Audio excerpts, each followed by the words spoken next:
तसव्वुर कीजिए, आप सुबह उठें, नल खोलें और वो आपको खुश्क मिले, फिर आप फ्रिज की तरफ भागते हैं, वो भी आपको खुश्क मिले, फिर आप घर से निकलकर किसी दरिया की तरफ भागते हैं, वो भी आपको खुश्क मिले, और आसमान तांबे की तरह तप रहा हो, फिर आपका हश्र क्या होगा, फिर आपका आलम क्या होगा। साइंसदान, टेक्नोलॉजी, नासा, एलन मस्क, ये सब एक साथ सर जोड़ कर बैठ जाएं, लेकिन दुनिया की तमाम लेबोरेटरीज मिलकर पानी की एक बूंद पैदा ना कर सकी और न क़यामत तक कर पाएंगी। आज की ये वीडियो आपकी तालीम के लिए नहीं, बल्कि आपके अंदर के ईमान को बेदार करने के लिए है। अगर आज आपने इन आयात को बगौर समात कर लिया जो अभी मैं बताने वाला हूँ, तो वल्लाह बता रहा हूँ आज आपकी जिंदगी का रुख बदल जाएगा। मेरे अजीजों, आज हम जिस दुनिया में जी रहे हैं, हमने इसको अपनी जागिर समझ रखा है। हम समझते हैं ये पानी, ये खाना, ये सीजनल फ्रूट्स, ये हमारा हक है, लेकिन क्या ये हकीकत है? हकीकत तो कुरान की वो पुकार है जो बराह रास्त आपके दिल पर दस्तक देती है। अल्लाह इरशाद फरमाता है, फलयंजुरिल इंसानु इला तामी, इंसान को चाहिए कि वो अपने खाने में देखे, अपने खाने में गौर व फिक्र करे। क्या आपने कभी गौर किया है कि ये पानी जो आप गिलास में लेकर आसानी के साथ पीते हैं, ये लुकमा जो आप आसानी के साथ खाते हैं और अपने पेट को भरते हैं, ये सीजनल फ्रूट्स जो अपनी मर्जी के मुताबिक आप खाते हैं, क्या ये किसी फैक्ट्रियों से आया है? हरगिज नहीं, बल्कि अल्लाह फरमाता है, अन्ना सबबनल माअ सब्बा सुम्मा शक़क़नल अर्द शक़्क़ा फ़अंबतना फ़ीहा हब्बा व इनबन व क़ज़बा व ज़ैतूनन व नख़ला व हदाइक़ गुलबा व फ़ाकिहतन व अब्बा मताअन लकुम व लिअनआमिकुम। वो अल्लाह ही है जिसने पानी को खूब अच्छी तरह बरसाया, फिर जमीन को खूब अच्छी तरह चीरा, फिर उसमें अनाज को उगाया, फिर अंगूर को और जैतून को और खजूर को और घास और चारा को, ये सब के सब तुम्हारे और तुम्हारे मवेशियों के फायदे के लिए अल्लाह तबारक व तआला ने पैदा फरमाया। लेकिन जरा गौर करें, वो पानी जिस पानी से हम वुजू करते हैं, वो पानी जिस पानी से हम अपने नापाकी को दूर करते हैं, वो पानी जिस पानी से हम अपने नापाक कपड़े को धोते हैं, वो पानी जिस पानी से हम अपनी खेतियों को सैराब करते हैं, वो पानी जिस पानी से हम अपनी तमाम जरूरियात को पूरी करते हैं, जिस पानी के बगैर इंसान का इस दुनिया में रहना मुहाल है। लेकिन एक मिनट के लिए जरा सोचें आप कि अगर अल्लाह तबारक व तआला सिर्फ जमीन के नीचे से पानी को जज्ब कर ले तो इंसान का जीना मुश्किल हो जाएगा।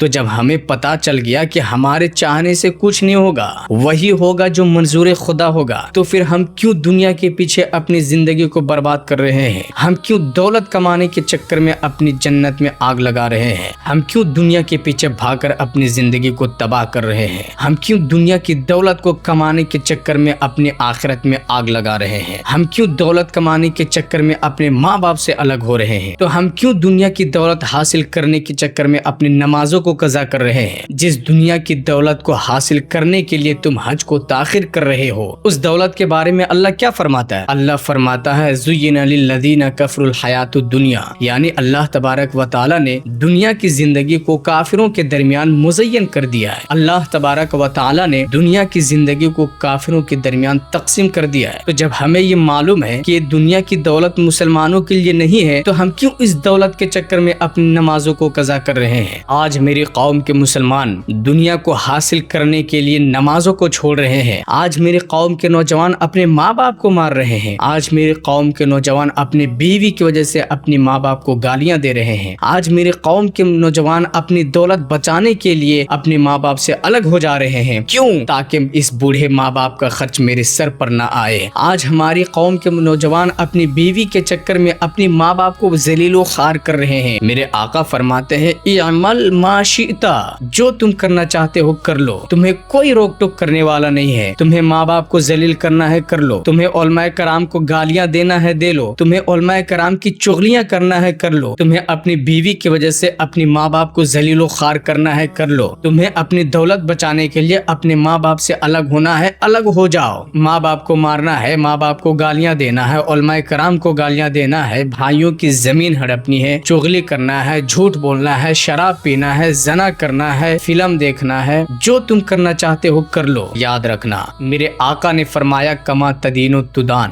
جیسا کرو گے ویسا بھگتنے کے لیے تیار ہو جاؤ، کیونکہ تمہیں میدان محشر میں ایک چیز کی گواہی دینی ہوگی۔ ایک عقل مند انسان اپنے پیدائش کے بارے میں غور و فکر کرتا ہے کہ اللہ نے اسے کیسے پیدا کیا اور وہ کیوں پیدا ہوا ہے۔ ہماری قوم کے مسلمانوں نے یہ سمجھ رکھا ہے کہ ہماری زندگی صرف کمانا، کھانا، شادی کرنا، بچہ پیدا کرنا اور جب موت کی تلوار گردن پہ چل جائے تو پھر قبر چلے جانا، یہی ہماری زندگی ہے۔ مگر میں کہنا چاہتا ہوں اگر ہم اس طریقے سے زندگی گزاریں گے، صرف کمائیں گے، کھائیں گے، شادی کریں گے، بچہ پیدا کریں گے، تو ہمارے اور جانوروں میں کیا فرق رہ جائے گا؟ کوئی فرق نہیں رہ جائے گا، اس لیے کہ جانور بھی کھاتا ہے، جانور بھی پانی پیتا ہے، جانور بھی بچہ پیدا کرتا ہے، جانور کی بھی موت آتی ہے۔ تو ہمارے اور جانور میں صرف ایک چیز کا فرق ہے اور وہ ہے عقل سلیم۔ تو انسان کو چاہیے کہ اپنے بارے میں سوچے کہ اللہ نے ہمیں اس دنیا میں کیوں بھیجا ہے، آخر ہم اس دنیا میں کیوں آئے ہیں۔ یہ ساری نعمتیں اللہ نے ہمارے لیے پیدا کیا، لیکن ہم کس کے لیے؟ کیا ہم بھائیوں کی زمین ہڑپنے کے لیے ہیں؟ ہرگز نہیں، بلکہ اللہ تعالیٰ نے دنیا کی ساری نعمتوں کو صرف انسان کے لیے پیدا فرمایا اور انسان کو صرف اور صرف عبادت کرنے کے لیے پیدا فرمایا۔ میں اپنی قوم کے مسلمانوں سے یہ کہنا چاہتا ہوں کہ آپ وقتی طور پر اس دنیا میں آئے ہیں، آپ ہمیشہ رہنے کے لیے اس دنیا میں نہیں آئے ہیں، کیونکہ آپ نے دیکھا ہوگا کہ آج سے 100 سال پہلے جو انسان آپ کے گاؤں میں پیدا ہوا تھا آج وہ اس دنیا میں نہیں ہے۔ اسی طریقے سے آپ کو بھی ایک نہ ایک دن اس دنیا سے جانا ہے۔ ایک منٹ آپ نکال کر کے تنہائی میں ذرا جا کر سوچیں کہ اللہ تبارک و تعالی نے ہمیں کیوں پیدا کیا اور کیا ہمیشہ ہم یہاں رہنے کے لیے آئے ہیں؟ تو جب ہمیں پتا ہے کہ ایک نہ ایک دن ہمیں خدا کی بارگاہ میں جانا ہے، ایک نہ ایک دن ہمیں اس دنیا کو چھوڑنا ہے، تو پھر ہم خدا کی یاد سے غافل کیوں ہو رہے ہیں؟ ہم نمازوں کو کیوں چھوڑ رہے ہیں؟ ہم روزوں کو کیوں چھوڑ رہے ہیں؟ اے میری قوم کے مسلمان، ابھی بھی وقت ہے، ابھی بھی خدا کے بارگاہ میں صدق دل سے توبہ کیجیے۔ یہ رمضان بہت ہی مبارک، برکت اور عظمت والا مہینہ ہے۔ آپ ابھی اور اسی وقت اللہ کے بارگاہ میں صدق